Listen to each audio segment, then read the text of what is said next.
Okay, welcome everyone to our first live session for DES 113 Typography. I am your graphic arts instructor, Shannon McNamara, and I'm going to just turn on my camera real quick so that way I can say hello to everyone. I just got to find it. There we go. Hi, everyone. All right, so I am your instructor, Shannon McNamara. So this one's going to be a little bit weird, I'm not going to lie. I'm actually going out on maternity leave during week 3. So you may have read that in the email and in the intro announcement. Sean will be taking over for me and will be here to assist you. So don't worry, you're not going to be left with no one. I am also going to try and I've already posted the week 4 live session for you guys. So it's pre-recorded, it's ready to go. It's just from the last time that I taught the class, but nothing has changed. If anything happens during week 3 where I have to go a little bit early, I'll post a live session for then as well early. So that way you guys will have everything that you need in order to get your work done.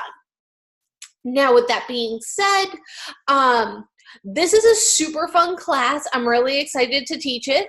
I have taught it before, and you know, typography is one of those things where, as a graphic designer, it can feel a little bit intimidating at first, but I'm hoping that throughout this course, you're going to feel less intimidated by all of the fonts out there. You know, we're going to kind of go over what works well, what doesn't work well, what pairs well together, you know, different moods that fonts can have, different feelings that can be evoked from certain types of fonts. And I hope that that will really help you in your typography journey as you know, continue through your courses and you're out there in the world as a graphic designer. So with that being said, let's hop back into our live session, into our slides, and into our course for today.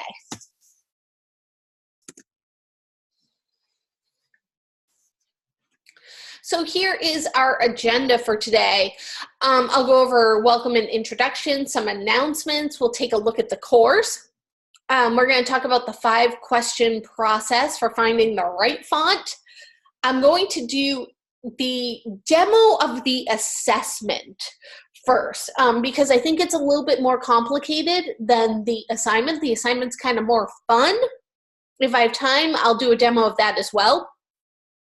But I really, really want to walk you through doing that assessment for week 1. There's kind of, it's not that it's difficult, it's just a lot of following instructions, and if you're not quite certain or you don't really remember where certain things are located, I think doing a demo of it might help. So my telephone hours are roughly Monday through Thursday, 9 a.m. Mountain Time to 4 p.m. Mountain Time, but really the best point of contact is email with me. Just note that I am located in Eastern Standard Time, so be aware of the time zone change when you are trying to reach me. And our week 1, we have an introduce yourself discussion post.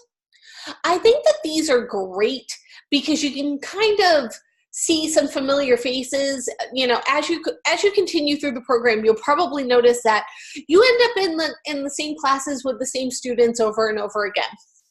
So it is good to be able to just kind of say hi and, you know, feel like you're actually here rather than just going to school virtually. I know I went to school online when I finished up my degree, and sometimes it can feel a little bit lonely not being in the classroom, but at the same time, it's really nice to be able to maneuver your schedule to work for you. So I get both, you know, both aspects of it. But I feel like the introduction discussion post for each mod is just a great way to be able to say hi to the people that, you know, that you see often in your classes, and also to just make new friends. I've seen people start study groups and things of that nature just by talking to each other in the discussion posts. So if you need some icebreakers for the week, we can take a look. You can see I actually posted And to get to it, it's a little bit weird. You have to click on week 1 to get to the week 1 overview, and then click on week 1 introductions. I actually posted a little quiz to figure out what font you are, which I thought might be fun for this course, obviously. So I ended up being Futura, which did not surprise me in the least. It's actually one of my favorite fonts. But some other questions that you can answer just to get yourself started are your name, where you're located, what your major is, what kind of experience at this point do you feel like you have with the graphic arts applications? Do you have a favorite? Is Photoshop your favorite? Is InDesign your favorite? Maybe Illustrator is your favorite. What are your career goals? Do you have a favorite font? Some of us, we really do have I have favorite fonts. I really do. There are go-to fonts, and you'll find the longer that you do this, you're going to have those favorite fonts, those go-to fonts as well. All right, so let's talk about the nitty-gritty of the course. Due dates. Assignments and assessments are due by Saturday at midnight for full credit. Please communicate regarding late work. This will save you missed points. What does that mean? If your work is going to be late, email me. Just let me know, and I will not take off the deduction if I receive the email before the deadline. But after the deadline is just that. It's after the deadline, and it's already late. Week 4 assignments cannot be turned in late because, as you guys know, the course closes out. It turns into a pumpkin. It won't let you upload. Your original discussion posts are due by Wednesday at midnight, and you need to respond to 2 of your fellow students by Saturday, making sure that you're posting on 2 different days. Late discussion posts will only be accepted 1 week past the deadline, and late work will only be accepted 1 week past the deadline. So go through and see what the deadlines are for everything. Let's just I can kind of show you where you can see that. So for the week 1 assignment, it's available from January 21st through February 2nd at 11:59 p.m. So after February 2nd, it's going to close out and you cannot submit it. So please just be aware for each of the weeks, you can go through and see when those deadlines are. They're all set to 1 week after it's due. Now, this week was a little bit different because of the Martin Luther King Jr. holiday, but starting next week, our live session will be on Monday at 10 a.m., and then our multi-session will be on Tuesday at 10 a.m. So those multi-sessions, you're probably kind of familiar with them now because this is a level 1-1 course, not just a 100 course. The multi-sessions are open for you to come in if you have any assignment problems, questions, or if you need some one-on-one tutoring. I like to hold things early in the week on Mondays and Tuesdays, so that way you have enough time during the week to get your assignments done and you're not waiting for the live lectures. If you do need any outside help, though, the Student Success Center is open with tutoring available and no appointment is necessary. We do have a learning coach this mod. It is Wanda Bryant. And this is probably a good segue to get into the announcements. So we can take a look at her hours for this week. Here we go. So she is off on Mondays, but she has hours Tuesday, off on Wednesday, hours Thursday and Friday, and off on Saturday. If you need help on a day that Wanda is not there, you can still go into the Student Success Center. There are a lot of tutors in there who can help out in this course. So don't think, oh no, it's Saturday and I need some help, but Wanda's not there. It's okay. Let's take a quick look and see what the Student Success Center hours are. So here, right from the homepage, just click on the Student Success Center. You can go to hours of operation and scroll down to graphic arts, and you can see they were closed on Monday for the holiday, but they've got hours Tuesday until, that's today, until 11 p.m., Wednesday until 9 p.m., Thursday until 11 p.m., Friday until 11 p.m., and Saturday until 10 p.m. So some really, really great hours. in the Student Success Center. And you can kind of check them for each of the weeks this mod. If you need some help getting into the Student Success Center, let me just go back to the beginning. I kind of wish that this opened in a new tab. Honestly, if you command or control click on the icon, you can get it to open in a new tab, just so that way you're not completely navigating away from Canvas.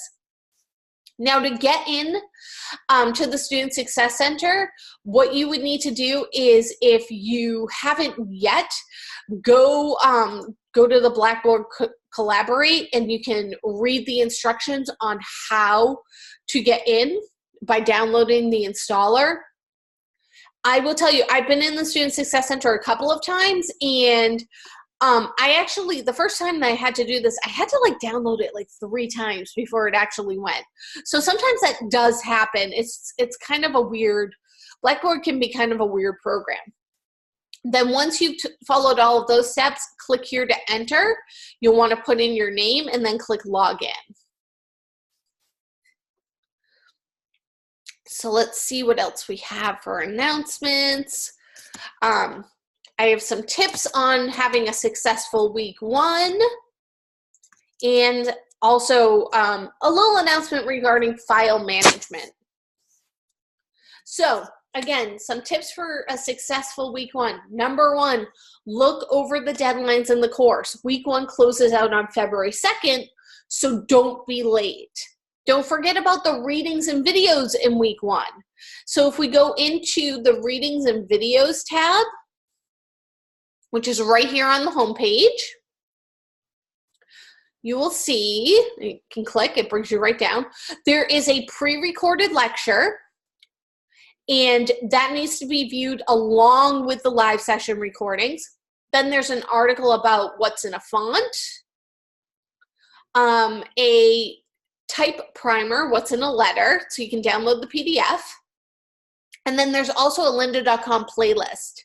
So the lynda.com playlist gets into what is typography, understanding fonts and typefaces, exploring anatomy of type, and you need to use the lynda.com student access portal in order to get into the lynda.com playlist. So if you click on that, it will bring you to the portal. You need to click here first and go to lynda.com student access portal. I know it seems weird, and it's going to open it in a new tab. And then what you want to do, once it opens that in a new tab, go back to your home page,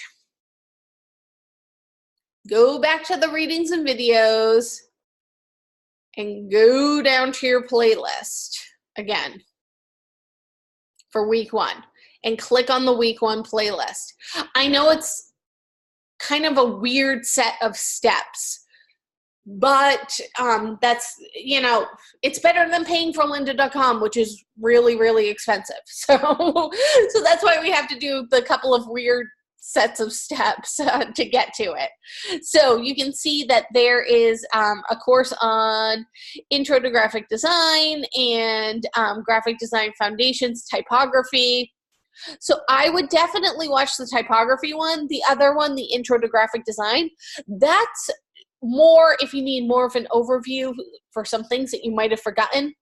But make sure to watch the Graphic Design Foundations Typography one. That is definitely one that you want to watch this week. If you do need some extra help from the Writing Center with your discussion posts or anything else that you might need to write up this mod, you know, they're a great resource. I am currently enrolled in the MBA program here, and I have used the Writing Center in the past. And they're great. They're so helpful. They'll check things over for you. I will say this though, week 1 is always so busy with the Writing Center. So you might, you know, if you need an appointment, try to get one now, like ASAP. And expect for paper submissions, expect the 48-hour turnaround in week 1. I always tell my students, it seems like week 1, they're always the busiest. So expect that 48-hour turnaround. If you want to come to the live lecture or you need to find the recording of the different lectures, again, that's in the live session tab, but I will also be posting them in the announcements. And in the announcements, I also share my slides with you. So you can go back through my slideshow presentation on your own as you're watching. A lot of people like to just save my slides for the information. Again, if you need some extra help, visit the Student Success Center. If you need some help with your computer, you can go to computer support. And then don't forget, this is a big one. Don't forget to do your daily checkpoints. I have seen students raise their grade a letter grade because they did the daily checkpoint every single day and got it right and never missed one. I have also seen students lose a full letter grade from not doing the daily checkpoints. So how they end up working, which it's kind of like a weird system, you need to do at least 5 a week in order to be at what I would call a net 0, which means that it doesn't help, but it doesn't hurt your grade. And that means 5 that you've done correctly. Anything more acts as kind of extra credit. Anything less, though, will hurt your grade. So again, don't forget about those daily checkpoints. And again, if you haven't, please say hello in the introduce yourself discussion post. Also, everyone in the class should have received an email from me asking you to please reply. So please check your email. You can check your inbox over here to find the email from me, or it should also go to your personal email account that you have listed with the school. And please make sure that you reply to that so I know our lines of communication are open. And then I have 3 links here just to help you out this week and that you can hold on to. And there are best font combinations because honestly, like I said, when you're first getting into typography, it can feel a little bit frustrating. It can feel a little bit scary. It can feel kind of time consuming. But it's something that you're going to have to face as a designer every single time you start a new project. So I have 3 different websites here that will kind of help you out and give you some inspiration. If you don't have the specific fonts that they are talking about on the website, go through your library, go through Adobe fonts, which are free and they will load right onto your computer, and find ones that have a similar look. But these are the lists that give you a good idea of what kind of goes well together. And then here's a reminder as well. Paying for a college education and not attending is the same thing as reserving a hotel room and then sleeping on a bench at night. So please be present in your course. Let's have a successful week 1. Also, Adobe Help is offered Friday from 10 to 12 with Sean. And here is Sean's Zoom room if you do need some extra help with your Adobe. Now, I was also talking about file management. So file management, really crucial in graphic design, not just in school, but in the business, out in the business world as well. Every single mod, you should have one designated folder for the mod and then a designated folder for the course. And inside there should be a folder for each week. That way, you can ensure that you package your files if you're in InDesign, or you save your files if you're in any of the other applications, directly to the correct week and correct assignment or assessment folder. And once they're packaged there, you'll be able to find that folder and zip it to submit for grading. So I gave you just an example that I kind of put together as a screenshot. So you can see I've got week 1, assessment, assignment, discussion post, assignment, assessment, discussion post, discussion post, my final assignment, just all kind of broken down. And then I can close up the mod. And then what I like to do is even take all of my mods and put them, when the year is over, into a folder for that year so I can start over again. I just had to start over again, obviously, for 2019 and for mod 1. I didn't want to override or overwrite any of my mod 1 folders from 2018 or 2017 or 2016, you know what I mean. All right. So let's hop on over back into the slides. So here are our objectives for this mod. You know, what is it that we're going to be doing? Upon successfully completing this course, you should be able to choose an appropriate font for a specific project, understand type terminology, understand the role of typography in graphic design, recognize and utilize the creative aspects of letter forms, apply basic design principles to typography, and appropriately apply the rules of typography to typesetting text. So here's something I like to point out too. There are expected hours in the course. So you can see a breakdown for each week of how many hours you can really expect to be spending doing the live lectures, the readings, the discussions, the assessment, and the daily checkpoints, and then also, you know, that's in class and then out of class. So about 20 hours, 20 to 30 hours each week. You know, that really is your time commitment for the week. Going to school is like having another job. I understand this and I know this because, like I said, I don't just work. I also go to school here. And just like you, I can't take any time off. When I go on maternity leave, I can go on maternity leave from work, but I can't go on maternity leave for school. So I still have to really time manage myself to get everything that I need to get done. So I understand the commitment that everyone makes. All right, so how to succeed in this course. Number one, read the announcements. The announcements contain pertinent information pertaining to this class, including links, reminders, scheduling. This is how I communicate with you. I don't see you guys in the classroom, so I need to just kind of send this information out there and hope that you will read it so you know what's going on. Make sure to participate in the discussions each week. The discussions are worth 60 points. And where I see people lose the most amount of points is forgetting to respond to two of their fellow students. So please remember to do that each week as well. Complete those assignments on time. Losing 20% right off the bat because it was late is silly. All you have to do is email me and let me know.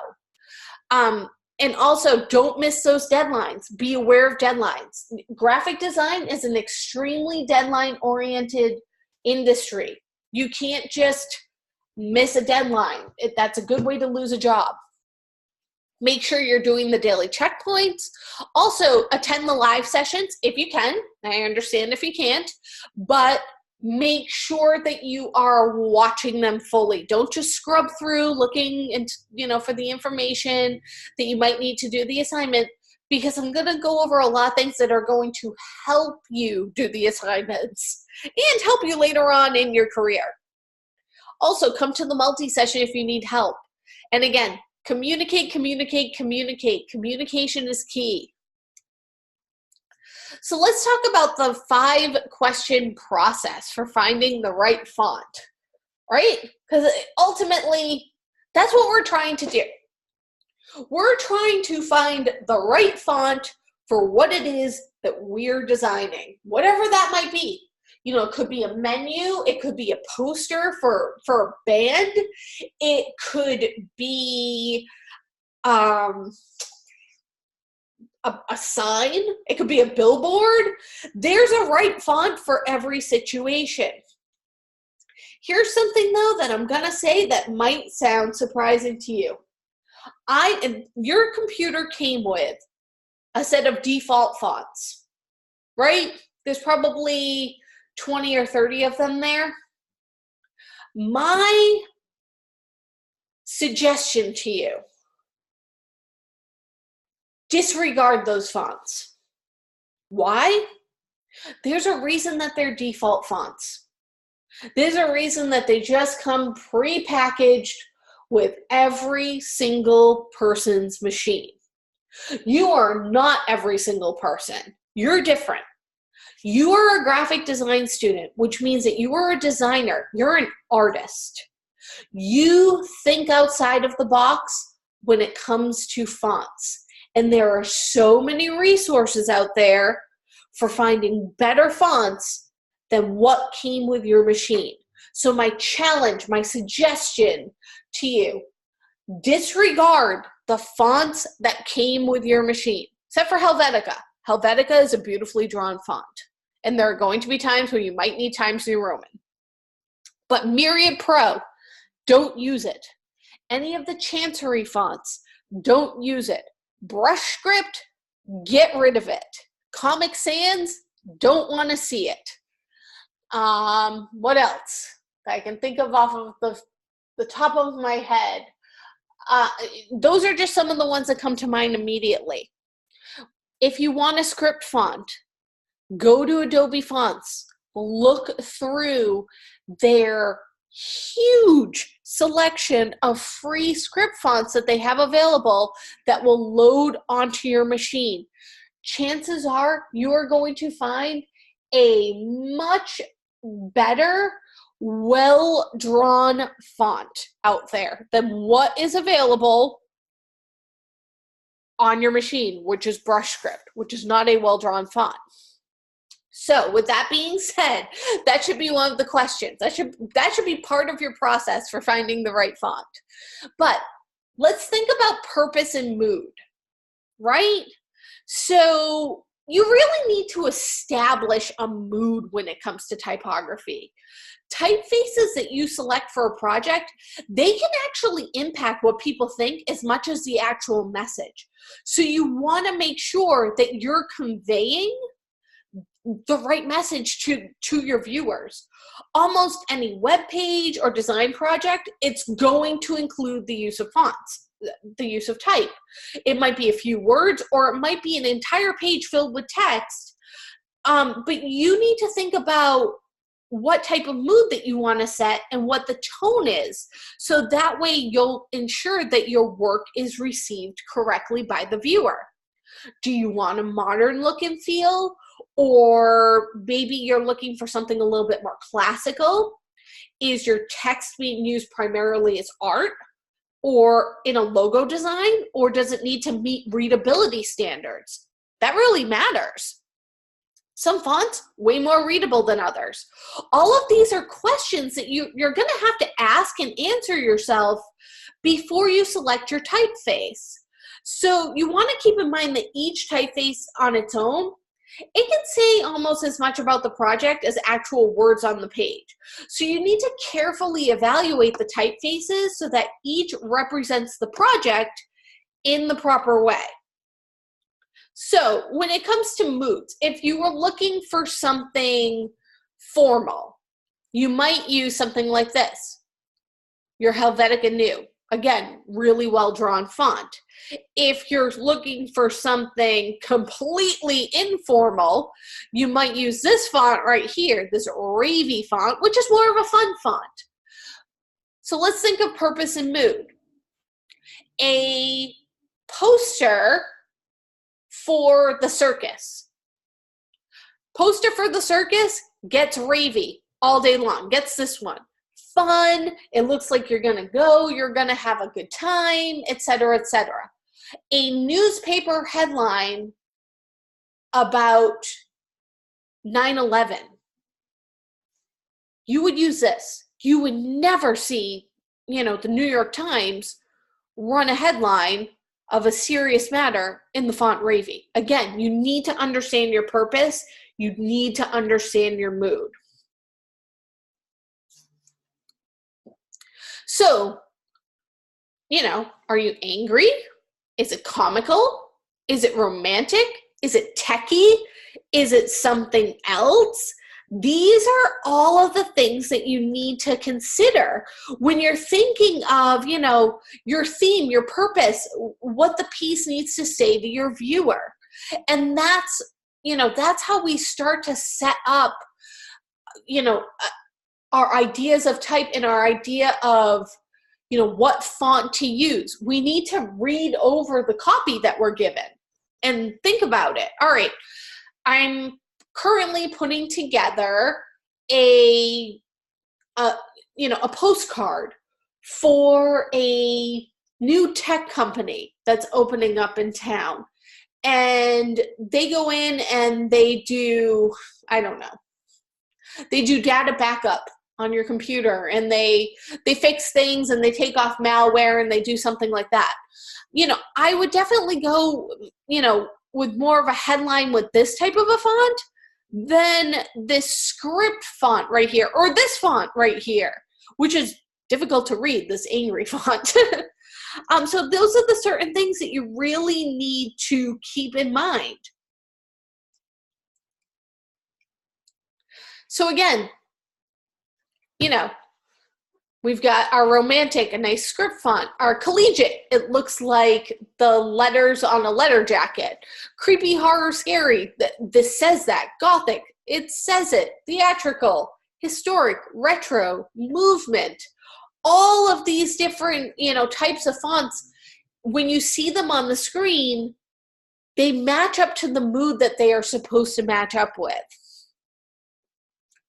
Next up, though, is trying to figure out, all right, serif or sans serif font? Which one should I go with? So, although it's not, difficult enough to just pick a font, we also have to think of the type of font, right? So, when you're selecting a typeface, it might be difficult when you want to compare and contrast between two good fonts, but one of them is serif and one of them is a sans serif font. Right here, we have two good font choices, but which one should we use?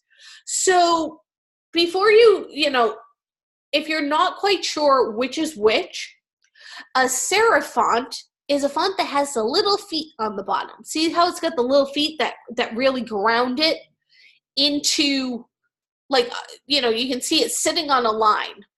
The sans serif literally means without feet, without the serif. Sans means without. So older modern typefaces, those are serif typefaces. And you'll usually find them in things such as book publishing, magazines, newspapers, the body copy of some websites and billboards. And it has those little decorative strokes that come out of the letters. The moods that are most associated with a serif typeface range from classic to elegant, confident, established, and formal. In modern web design, you'll see that the fonts in the website headlines are mostly serifs, while the body text might be in a sans serif, which is without the feet. So sans serif fonts are thought to be more modern, and they also tend to include more widths and shapes than the serif fonts do. And this typeface doesn't have strokes at the end of the letter, so no feet. That's how we learned. The serif had feet, the sans serif had no feet. So again, some of the feelings and moods associated with the sans serif font can be direct, clean, friendly, modern, and minimal. Now, serifs are thought to have better readability.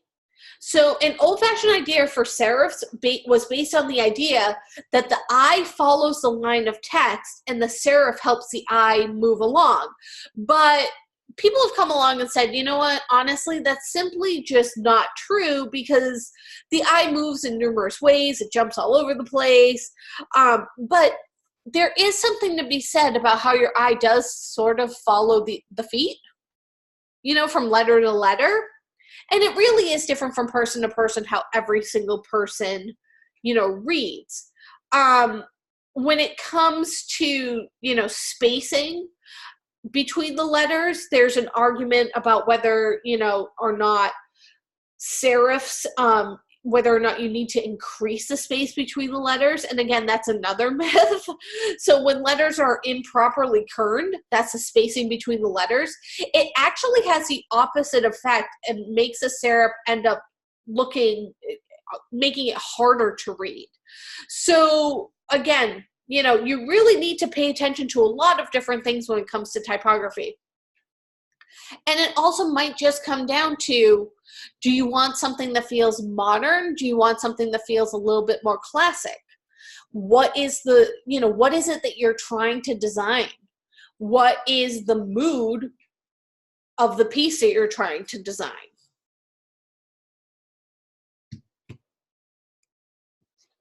So here we go. So we've got our sans serif, no feet, no little things at the top. Then corresponding or contrast. So impact right here. Lots of contrast in that font. It's like, boom, there it is. A sans serif, very impacting, contrasting font. And then we have Bar Sophia, which also, has its own level of contrast, but it's not so in your face. So, Helvetica is great, but sometimes you're in a mood for a change, and maybe that change is this font right here. Again, both of these are sans serif fonts, but you can really feel the difference in the mood of these two fonts. This is, very formal. Helvetica is a very formal font, whereas the Champagne and Limousines font right here, it just has a feel about it that's a little bit more light, a little bit more airy, right?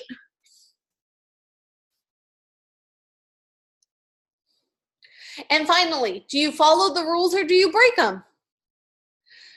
Well, honestly, you need to understand the rules before you can break them. You need to know what the rules are and the proper way to break the rules. I know it sounds kind of crazy, but there's a reason why we set things up a certain way. But if you understand that reason why, why it is that most books have a serif font as the copy.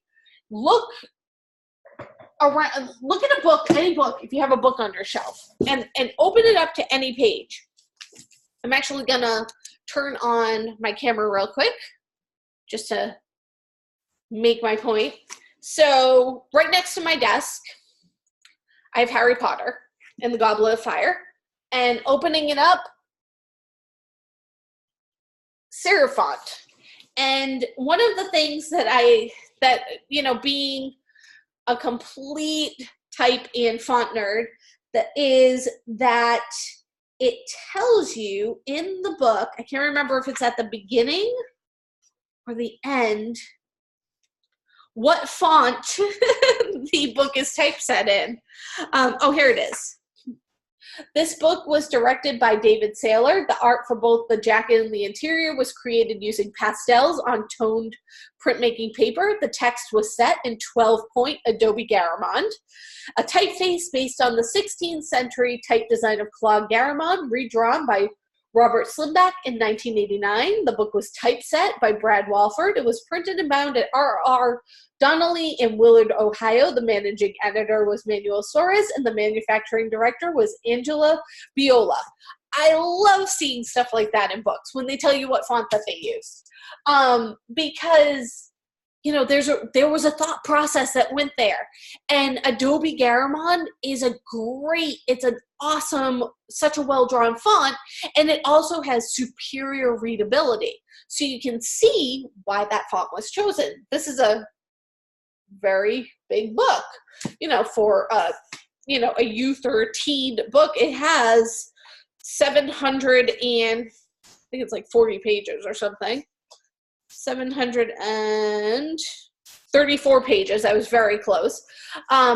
So you want to make sure that the readability is there. If you get to page 2 and you are having trouble reading because it was a poorly picked font, that wouldn't bode well for sales of the book. So these are the things you need to think about when you're picking a font. And yes, actually, Adobe Garamond should be a font available on your machine. But again, I'm talking about, we can kind of go through the fonts that are just not well drawn. They're just not well drawn. And that's really what it comes down to, how well a font is drawn. So here's some tips, right? Because it seems like there's a whole lot of don'ts. What are the do's? You know, if it's difficult to read typefaces whose strokes are really extreme, so either they're too light or they're too heavy. Those typefaces with too much thick, thin contrast may be difficult to read if they're set very small, because the thin strokes, they start to visually disappear. And so it's just hard to read. Expanded or condensed typefaces are more difficult to read because of the distortion. And it's not that you can't use them anywhere. You just don't want to use them for large blocks of text. Body copy that's set in all caps, so all capital letters, hard to read.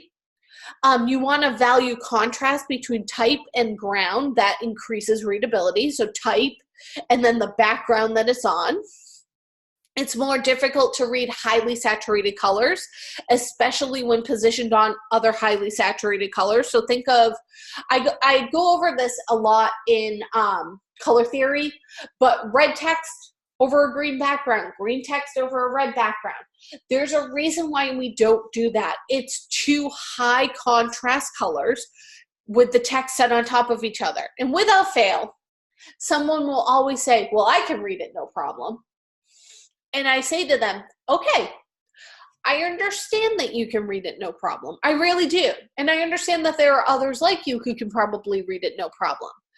But here's an example of people who can't read it. If somebody has a red-green color blindness, which my father was red-green colorblind, he would not have been able to read that because both red and green showed up as shades of gray to him. So it would have looked like one big block of gray, and he wouldn't have been able to differentiate the words on top of the background.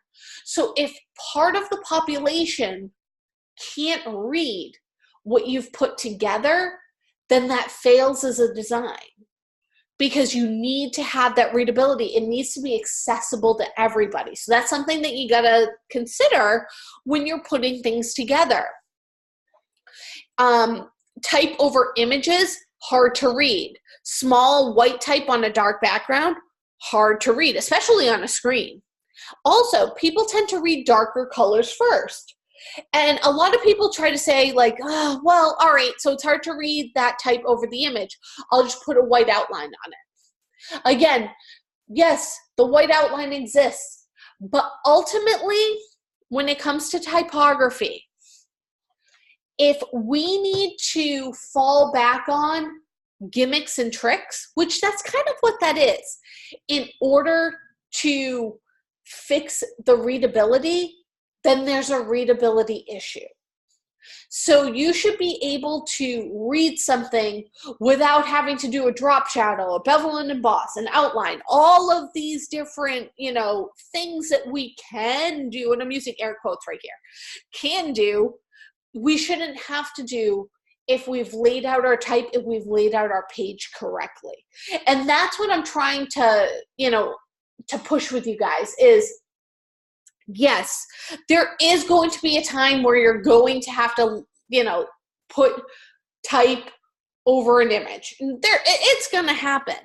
But if you can choose to not do that to up the readability, it really makes for a better designed piece. So just keep that in mind. So here are the 8 rules for creating effective typography. Number 1, and these are the rules. These are the rules you need to know before you can break them, right? Learn the basics. So your first step towards more effective typography is to learn a little bit about the art.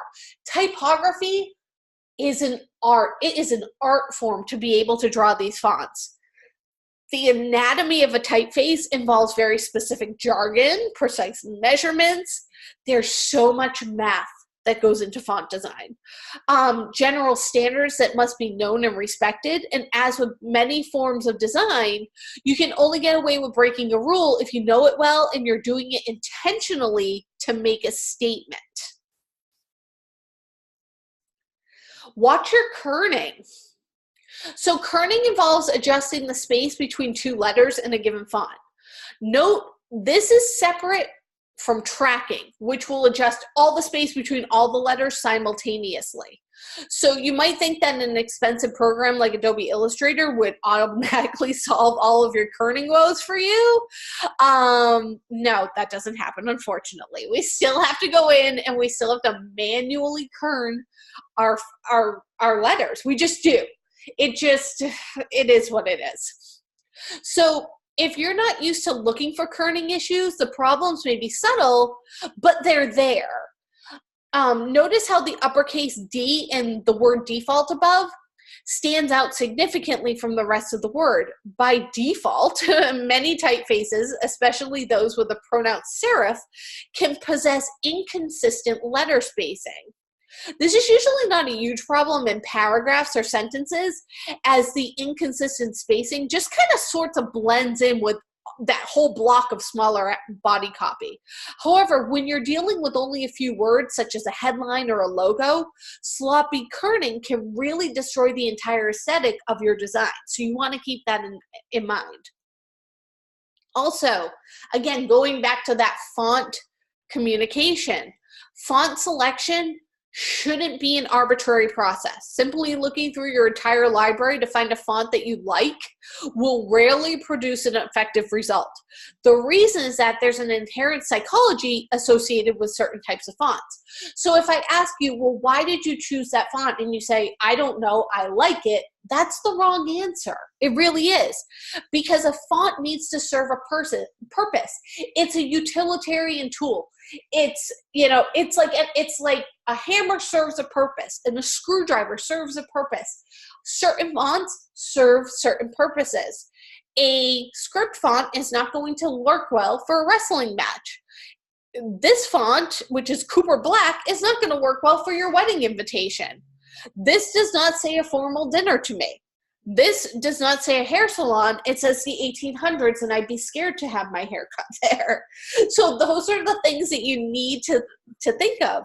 You know, if you're perceptive, you're going to see that these font selections here are really poor, and that's because there's a major disconnect between the visual perception of the font selection and the words that are written with them. We've just become accustomed to seeing different types of fonts used for different purposes. So again, keep that in mind. And I had to learn this the hard way. My very first job was for a newspaper in town. I got this job while I was actually still in school. I saw an ad in the paper because this was so long ago, there weren't even internet job sites. The internet was like this, according to the people at the newspaper, when I sat in on a meeting on this, it's this new thing that will never take off. The internet. We at the newspaper industry do not need to be worried about the internet because it's a new thing that will never take off. And I remember raising my hand during that meeting going, you know, I think you might be wrong about this. And they were like, who is she and what is she doing in this room? And they were like, well, you know, she's one of the youngest people in the office, so we really wanted her take. And nope, they didn't want to listen to me because the internet was a fad and it was never going to take off. And let me tell you, I don't know anybody who's still manually reading that paper in newsprint form right now. But anyways, I digress. Back to my font story. So I had to learn the hard way that there is a font for every occasion, and I was not picking the correct one. I used to design just the ads. My job was to be an ad creator. So ad copy would come over, it would be put in an envelope, and you know, all of the envelopes stacked up on a table, and all of us ad creators, we would grab them and, you know, make the ad for the newspaper for that day. So one that came across the table happened to be for this little car place. They sold cars, and normally they ran huge full page ads, which one of those huge full page ads would have gone to the senior ad creator for the automotive section. We had a senior ad creator for the automotive section, but because it was such a small ad, it just got sent down to us little minions in the ad creating department. So I grabbed it and I thought to myself, oh, all right, so they want a picture of a car and they want this headline and a couple of price points for the new, I don't know, Chevy truck or something. I don't even remember what it was.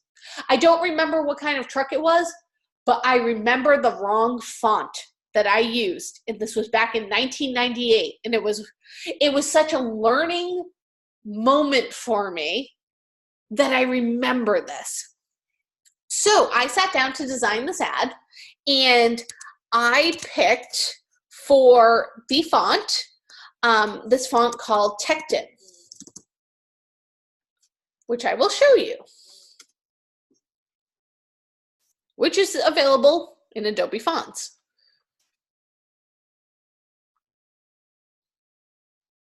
It looks like this. And I probably picked this one, Tecton Pro. And we'll say that it was for the new Chevy Tundra. So this is how I set my headline, new Chevy Tundra, and then I put the picture of the truck, and then I put a circle, and in reverse I put in, I think it was Tecton bold italic, the price point for the car, and I set all of the other body copy in Tecton Pro Light because I thought Tecton's such a cool font, man. Like, look at it. It's just fun. Look at how fun it looks. It looks like you have good penmanship. That's the reason why I picked it, because I thought it was fun and it looked like good penmanship. And I typeset this entire ad in this Tecton font. And I'm actually going to do a demo because I think that this really illustrates this point right now. So this ad was 4x6, we'll say. Again, one of those things where apparently when I do things wrong, it really sticks with me. But, you know, it is what it is. So here's my ad that I'm creating. I'm going to activate this one, and this one. So that way, and that's how this works, Adobe Fonts, by the way. Find your font and activate it. Easy peasy. And let me just find the picture of the truck. We'll say Chevy, I don't know, Chevy truck. Can't even think of what Chevy trucks might be. Chevy Silverado, we'll say. I'll just grab a quick image. Right here.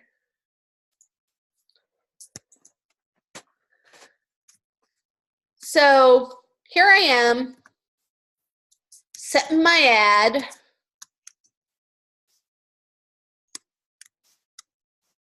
Got my truck photo right here, and placed in the middle of the page, I'm sure. And then I set my headline with Tecton regular, the new Chevy Silverado. I did something like this. I can vaguely remember what the ad actually looked like when it went over. And then I remember doing, this is the part I remember doing. I drew a circle and I made it, and it was a black and white ad. There was no color because most of the paper ran black and white. So I put a black circle right here and then drew a text box on top of it. And in white text, in probably Tecton oblique, I did only only, you know, $14,000 or something, because it was 1998. It probably was only $14,000. Something like this, I'm sure. And then I probably had the, you know, dealership logo right here, we'll say. And then I'm sure I typeset their address down here, also in Tected Light.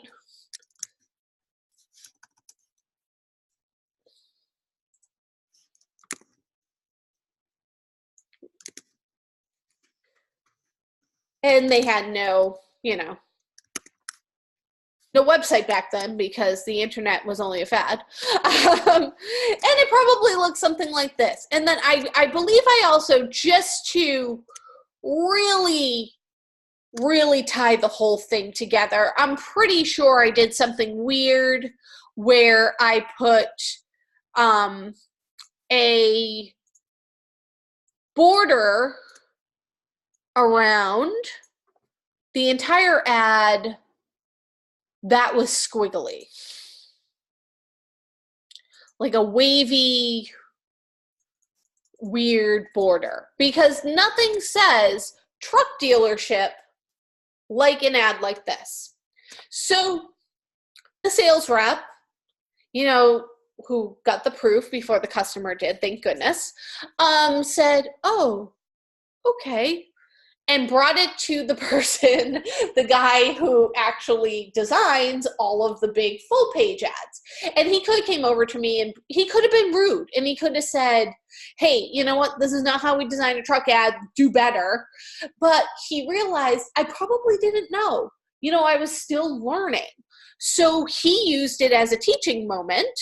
And instead, he sat down with me and he talked about how, you know, certain fonts have a certain feeling. And when we're putting together our truck ads, you know, there are certain fonts that we use for our truck ads. And there's a certain way that we lay out our truck ads because, you know, there's so many things going on the page. We want to make sure that we're really standing out to our customers. So he sat me down and he showed me.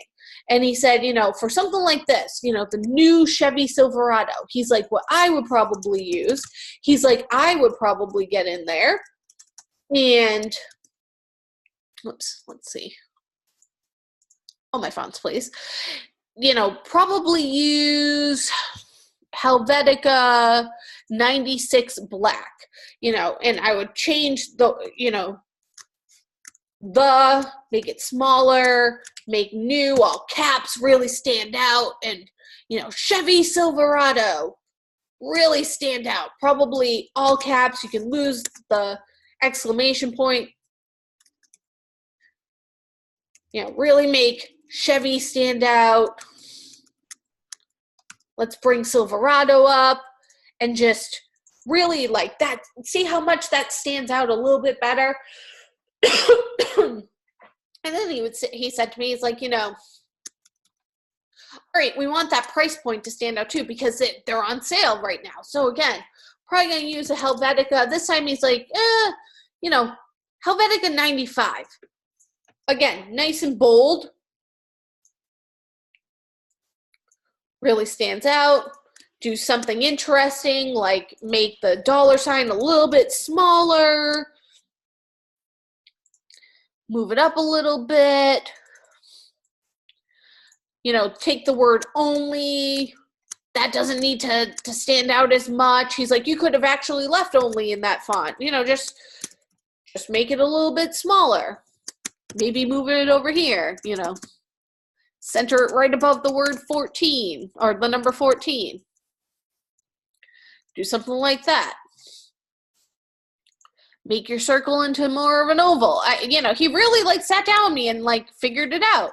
All right, we want the dealership to really stand out. So let's make that logo, their logo nice and big. And, you know, we need people to know how to get to them. So again, let's use a little bit bolder of a font. Let's go back to our tried and true Helvetica here. And we'll change that to Helvetica, maybe Helvetica medium, make their address stand out. He's like, people don't really call, so we'll bring their phone number down a little.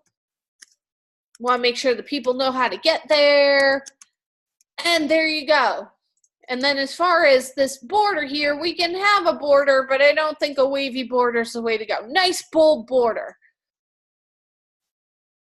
And when he was done, you know, he kind of showed me them side by side. And then he said to me, he said, all right, now walk away for a little bit. You know, walk a couple of paces away from me. Which one of these do you see from far away? And I was like, oh, I see the, you know, I totally see the new one now. And he said, yeah, that's the thing. Think of how many things are going to be on the page. Think of how much this is standing out now as opposed to that thinner font that, yes, it did look like nice handwriting, but it didn't serve the purpose that we needed it to serve. And then he even got into, like, you know, some other things we can do. Like, you know, we like to do a little bit of a crazy background here where it's just maybe 10% gray behind here. And, you know, I mean, he really got into that with me.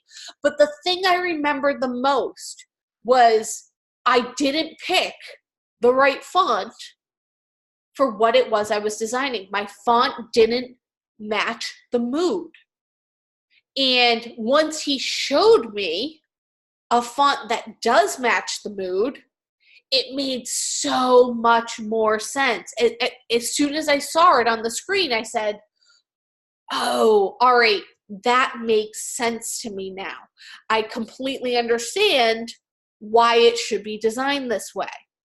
And again, he really turned it into a teachable moment. He could have just said, this is wrong, do it over again. And I didn't know what to do over, but I understood that, you know, I needed to be aware of proper font communication. I was picking, in essence, you know, a script font for a wrestling match in a way. It wasn't the right font for the job. All right, next, let's think about alignment. So alignment is an extremely important concept in typography. For some reason, non-designers tend to instinctively center align everything. You probably have a family member that does that. My mom will do that. She'll just randomly center things. Like, doesn't that look fancy? It looks fancy because it's scented. It's not how she talks. That's actually how one of my best friends talks when she's discussing her mother. So we'll pretend it's her mother in this situation. My mom actually probably wouldn't center everything. But yeah, you know, it's actually harder to read text that is center aligned because your eye can't really follow the line. You know, we need some order when we're reading large groups of text, large paragraphs worth of text. But somewhere in life, we were told that if something's centered, then it's balanced. So therefore it's better. And that's not true. Because again, in reality, center alignment is the weakest and hardest to read alignment. So it should really just be used very selectively. And by very selectively, I mean headlines. Where do I have it in this example? The headline and the address. That's it. If I had, you know, if we were going to put a little bit of a description of what the Chevy Tundra comes with, I am sure, whoops. There you are. I am sure that we would not, you know, center align that. Or Chevy Silverado. I keep calling it the Tundra. Was there a Tundra? So let's see. Like if I did something like this, put this copy in here, I would probably use Helvetica condensed, we'll say, probably 8-point type, and copy and paste that in.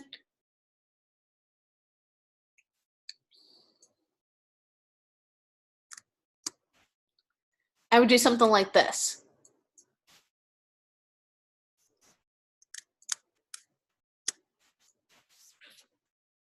See? Easy to read. Not easy to read. easy to read. Easy to read. Because again, readability is key.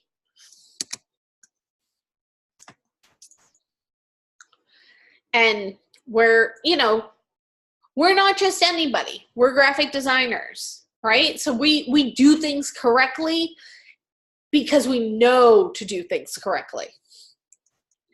Number 5, choose a good secondary font. So that's like your font's, sidekick in a way. It's the supporting actor to the lead actor.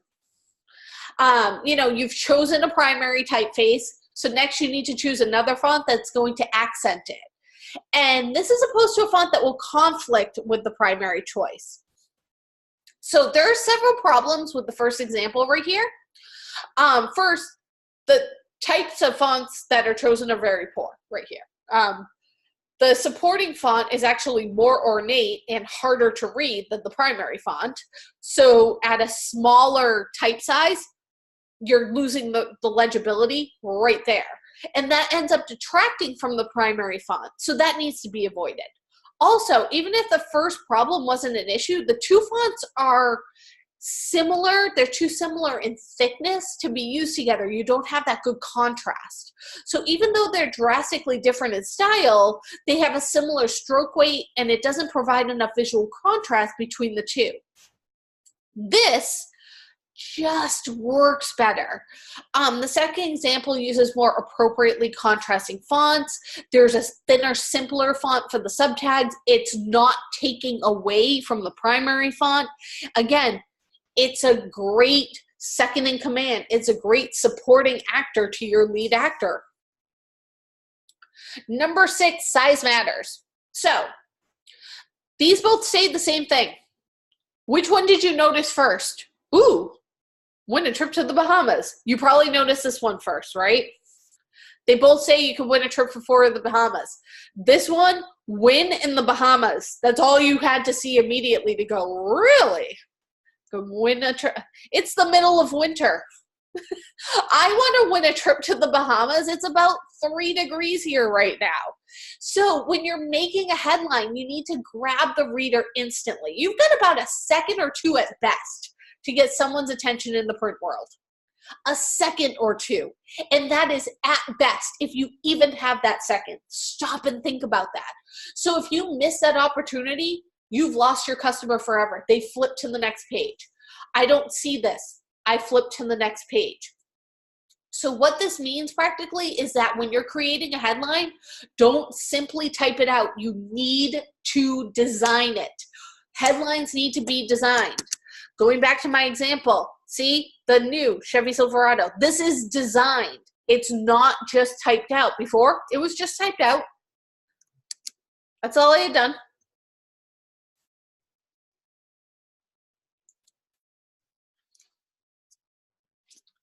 And then use type as art, because it is. Stop thinking of typography as simply a headline or a body copy, and think of it as a design element. Typefaces are meticulously designed. The good ones, that is. If you go on sites like DaFont, yes, they have free fonts. I know they have free fonts. They are not well designed. I've said it. You are not going to get anything of any quality off of the font website, dafont.com. Fontsquirrel.com, you will get quality. Adobe Fonts, you will get quality. Your purchase fonts, I hope that you will get quality if you're purchasing them. But there's so many ways to get around having to purchase fonts. There's so many free resources available to you that are good resources. Just don't go for the garbage fonts. Well-designed typefaces are meticulously designed, and they possess an aesthetic that can be a valuable asset to your design.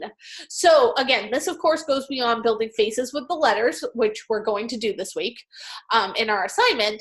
But if you want to create a typography-centric design, think about how you can incorporate attractive type as the hero of your design. And then 8. Find good inspiration. There's such good inspiration out there.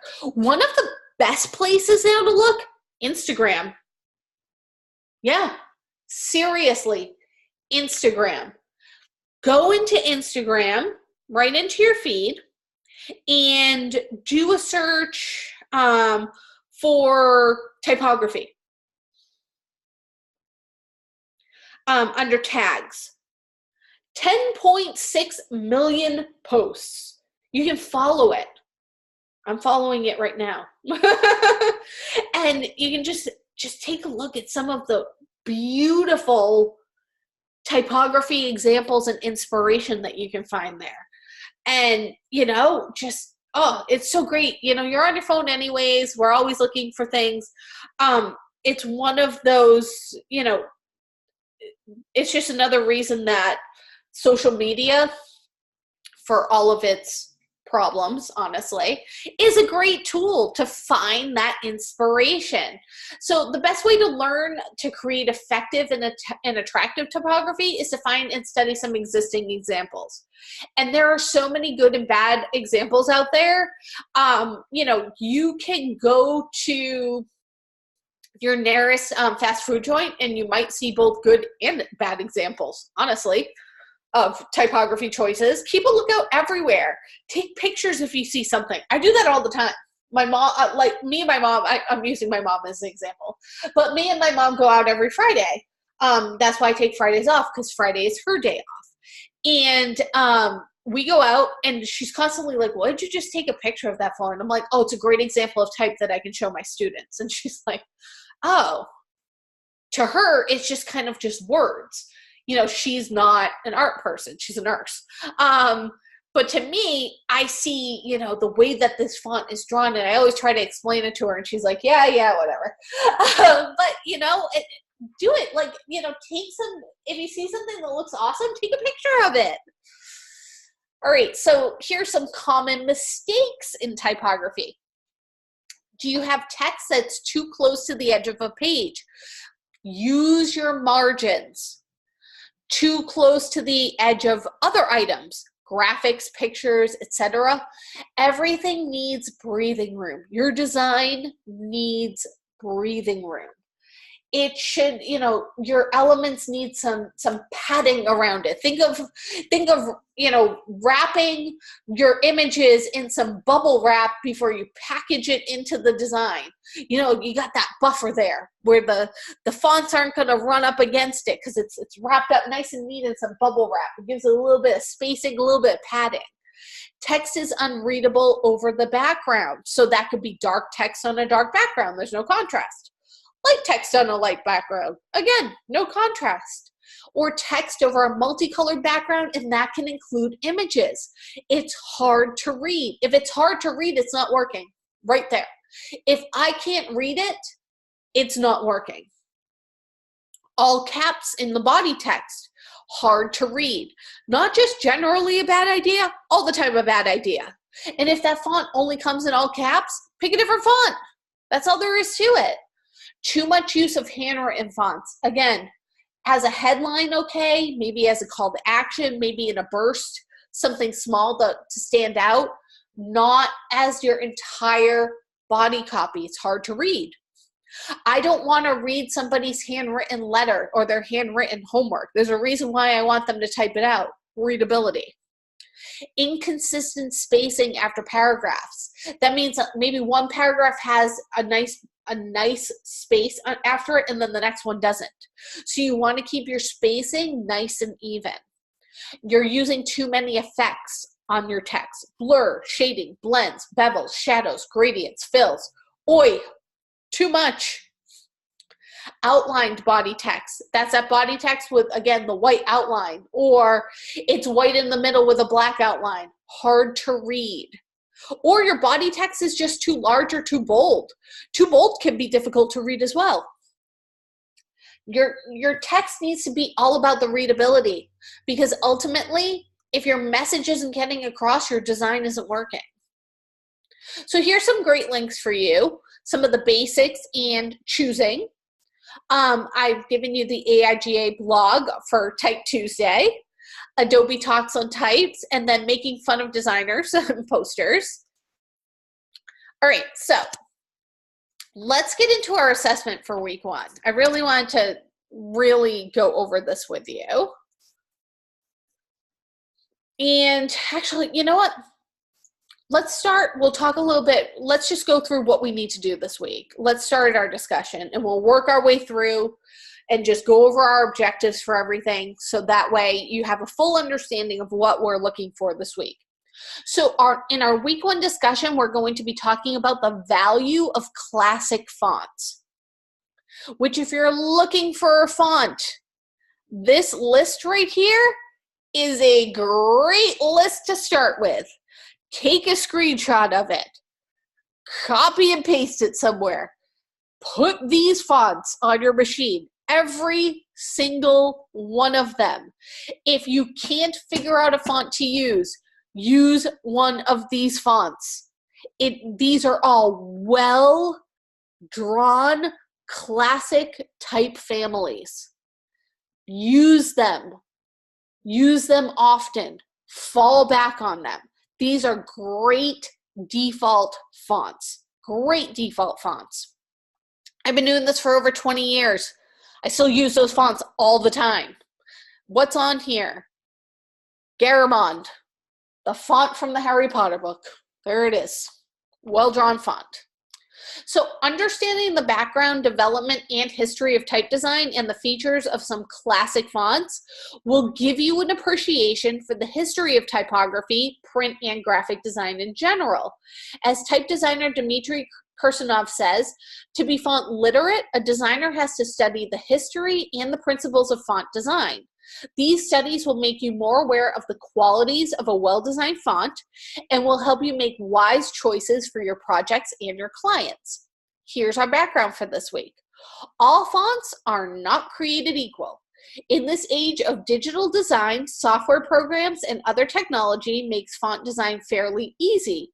Anyone capable of using the software needed can crank out a font for their own pleasure or a specific use and offer it to the public through a number of different online sites, either free or at a charge.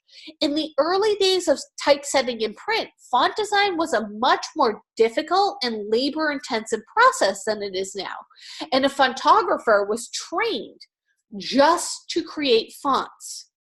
Each character, including its size and style, had to be carved in wood, then molded in lead to be ready to be used by the printmaker. Most early fonts were designed by the foundries themselves, the people who made and cast the type. Legibility was of optimal importance in those early days. So much time and care were taken to see that they functioned well, and those traits have stood the test of time. Many of these early fonts have been revived in modern times. New technology helped refine them and add in more options, but they still have those well-crafted and time-tested characteristics that make them versatile and dependable. Studying the history, development, use, and characteristics of some of these classic and time-tested fonts will teach you to analyze and dissect a font to define features such as X height, ascenders and descenders, stress, serif, and stroke thickness. These are features that affect the legibility, readability, and overall look and feel of the text. You'll also notice that they function differently depending on if the text is used in larger or shorter segments, such as headline, or in smaller sizes like bodies of text. So for your prompt for this week, you're going to research one of these classic typeface families: Garamond, Castellan, Times New Roman, Baskerville, Bodoni, Dido, Clarendon, Helvetica, Future, and Gill Sans. Note, you should be able to find all of these fonts in your computer's font library. If you don't have them all, just choose one that's available to you. You do not need to purchase or download any new fonts. However, if they are not available, they should all be available through fonts.com or Adobe Fonts, which used to be Typekit, and now it's fonts.adobe.com, which Adobe needs to stop changing things. It always confuses me. So you can do a search, Garamond. Look. Adobe Garamond would be fine. Adobe Garamond right there, 6 fonts available. You can activate. Caslon.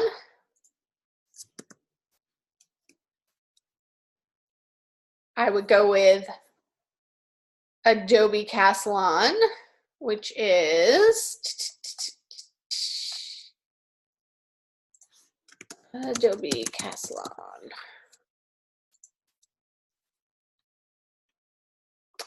Right here, you can activate.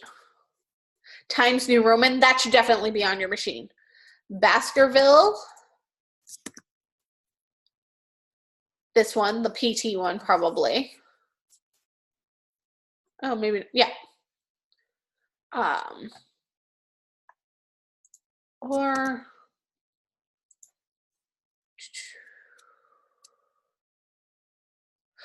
the URW. Oh, that's just a different foundry. The URW has better options. Bodoni.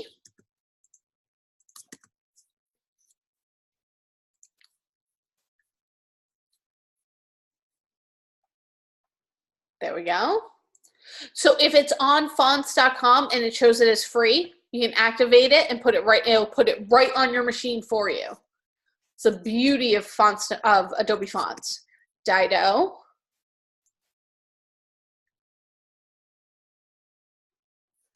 There you go.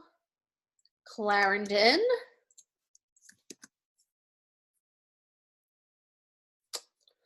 I would do see all.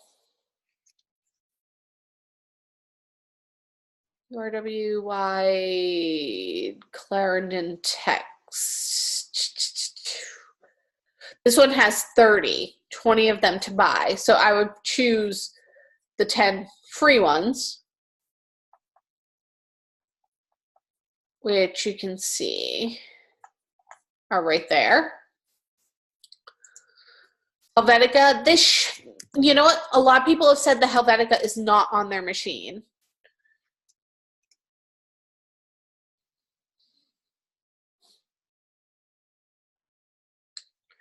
And I don't know if they offer Helvetica. Futura, I know, is on here.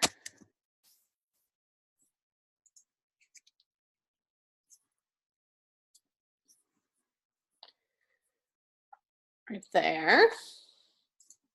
And Gil Sans. So Helvetica should be on your machine. If it is not, send me an email. And this is Gil Sans Nova is a little bit different than the regular Gil Sans. But regular Gil Sans should be on your machine as well. So you're going to research the history of one of those fonts and find an example of how it's been used in a prominent commercial way. So with branding, advertising, packaging, study the font carefully and pay attention to its shapes and features. Find out if there are different versions of the font. See how, when we were just going through there, how many different versions and foundries there were, and or more recently designed substitutes or modifications of the font. That Gil Sans Nova is most likely a modification.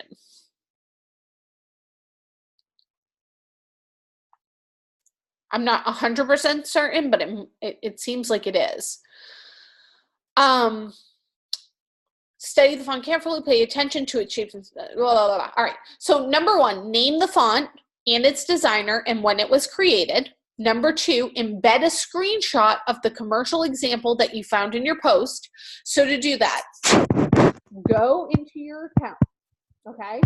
Your picture right here. I'm gonna open it up in a new link. Click on your face, go to Files. You can take your screenshot, upload it here. So let's say that I have chosen Helvetica. Go to some images and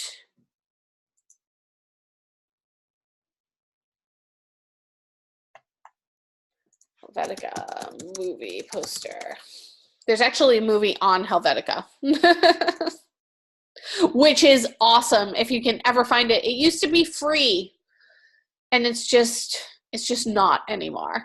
But it's such a great photo. So I'm taking a screenshot, which on a Mac is Command-Shift-4. Oh, and I hate when it does this. Apparently, the one customer review of this is not very good. Open image in new tab. There we go. Take a screenshot.